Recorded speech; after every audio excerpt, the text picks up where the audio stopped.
sahabat literasi hukum ya. Saat ini ya bidang hukum atau program hukum ya, program studi hukum saat ini menjelma jadi primadona ya di berbagai kalangan ya, sehingga hukum ini menjadi suatu profesi ya, baik di dunia profesi akademis maupun profesi praktik ya, bahwa profesi hukum juga tidak terlepas daripada hadirnya teknologi ya.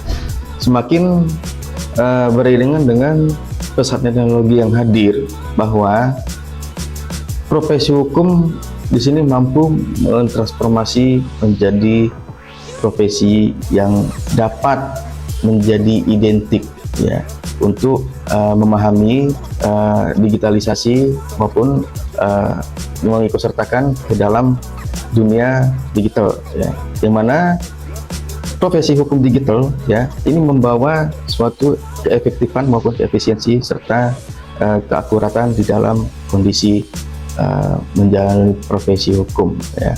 Jadi bagaimana menjadi profesi hukum yang masa kini ya.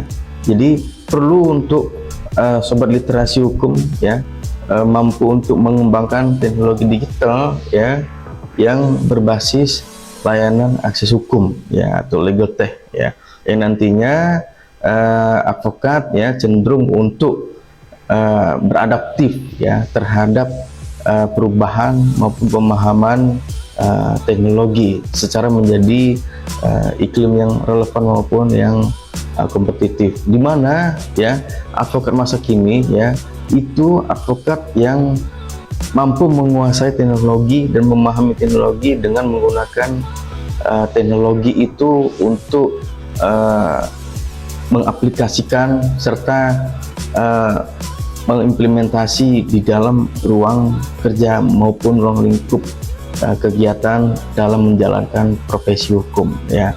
Tidak hanya notaris, tidak hanya dosen, tidak hanya polisian ya, kejaksaan, kehakiman. Tentu advokat ini perlu sinergitas terhadap perkembangan adaptif teknologi ya, karena hal ini seiring dengan perkembangan legal tech ini untuk menunjang pekerjaan ya, untuk memahami bagaimana mengarsiparis ya dokumen hukum ya, maupun penjadwalan sidang ya pengadilan ya, maupun pengarsiparisan penjadwalan secara terorganisir ya, ini secara digital. Nah, advokat masa kini juga ya harus responsif ya dan fleksibel di era teknologi digital ya, untuk klien menginginkan pelayanan hukum secara efektif dan serba cepat ya. Tentu ini menjadi sebuah elaborasi di kana platform maupun email ya, secara dibangun Internet of Things ya, untuk memberikan layanan tanpa batas waktu maupun kondisi tempat secara borderless ya. Tentu ini menjadi terobosan untuk supaya menjaga keharmonisan antara klien ya dan advokat sebagai penerima kuasa yang diberikan kuasa oleh klien itu sendiri. Dan lalu advokat juga harus berorientasi ya pada efisiensi advokat ya, tidak hanya menggunakan proses manual saja ya, tetapi juga beralih pada pemanfaatan otomasi digital ya dalam penyusunan dokumen hukum yang dilakukan secara otomatis, maupun penghitungan fee ya, misalkan kita menawarkan jasa hukum ya, maupun strategi langkah hukum yang perlu secara cepat dan akurat untuk penyelesaian perkara di dalam penanganan perkara kliennya. Nah, advokat masa kini juga perlu aktif ya di media digital ya, seperti media sosialnya ya, platform digital seperti LinkedIn ataupun media sosial yang berhubungan dengan masyarakat luas ya. Ini guna untuk membangun relasi ya, membangun integrasi kita, membangun reputasi, dan memberikan edukasi aktif ya. Ini untuk menjadikan strategi branding ya, untuk membangun kepercayaan publik ya, secara untuk melahirkan atau mendapatkan klien-klien baru ya. Betul. Advokat masa kini juga jangan lupa harus mengutamakan kolaborasi digital ya, dengan tanpa batasan ya, dilakukan oleh secara fisik ya, untuk melakukan kerjasama baik itu secara institusional maupun secara kolaborasi ya. Ini tentu menumbuhkan secara efektif dan produktivitas ya untuk menularkan ataupun mengembangkan ya wawasan hukum ya. Jadi perlu juga untuk memahami data analisis advokat masa kini ya, dimana memanfaatkan data hukum ya dan tools analisis yang untuk membaca tren ya, kemudian mengevaluasi hasil perkara yang sebelumnya untuk mendukung argumentasi atau memprediksi hasil daripada penanganan perkara kita. Ini dapat menjadi nilai tambah untuk memberikan karya nasihat ya atau opini legal kepada klien yang untuk diberikan secara strategis, akurat dan berbobot. Nah, jadi dengan karakteristik untuk masa kini, advokat tidak hanya memberikan penyajian hukum secara manual ya, tetapi juga mitra yang relevan kepada dunia bisnis secara masyarakat digital ya, juga mampu untuk memanfaatkan teknologi, meningkatkan kualitas layanan dan daya saing di era modernisasi ya. Nah, lalu bagaimana untuk menunjang kompetensi yang dimiliki advokat masa kini ya?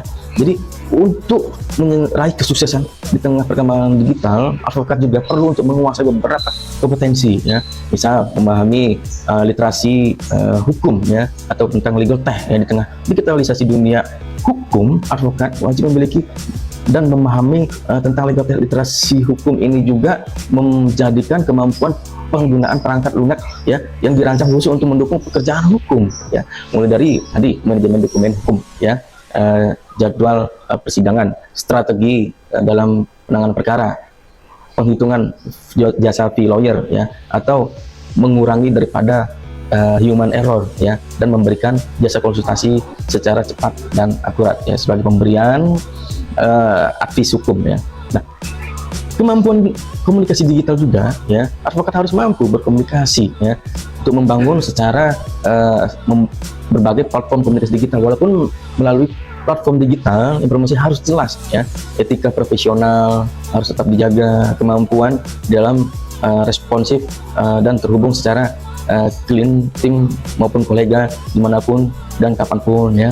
Jadi advokat juga perlu untuk pemahaman hukum cybernya juga ya, privasi data. Advokat ya perlu memiliki pemahaman yang baik mengenai hukum cyber dan regulasi perlindungan data ya, karena saat ini marak kejahatan cyber dan kebocoran data ya. Dengan memahami hukum cyber dan privasi data, advokat dapat memastikan bahwa aplikasi legal tech yang digunakan sesuai dengan regulasi perlindungan data dan mencegah potensi tuntutan hukum akibat kelalaian dan perlindungan digital ya. Jadi advokat juga perlu adaptasi ya cepat terhadap perubahan sistem legal tech, terus berkembang seiring dengan transformasi sistem hukum ya, sehingga advokat dituntut untuk cepat mempelajari dan menggunakan sistem-sistem baru agar tidak tertinggal ya. Jadi dengan demikian advokat juga harus beradaptasi ya dalam menyesuaikan alur kerja hukum yang semula manual ke digital. Jadi kemampuan ini memahami fitur-fitur teknologi hukum ya, dan mengikuti fitur-fitur perubahan prosedur ya yang beralih ke platform digital. Jadi advokat juga di sini mampu ya untuk memiliki kemampuan pemasaran digital. Selain memiliki kompetensi aspek hukum, teknis hukum ya, kemampuan dalam pemasaran digital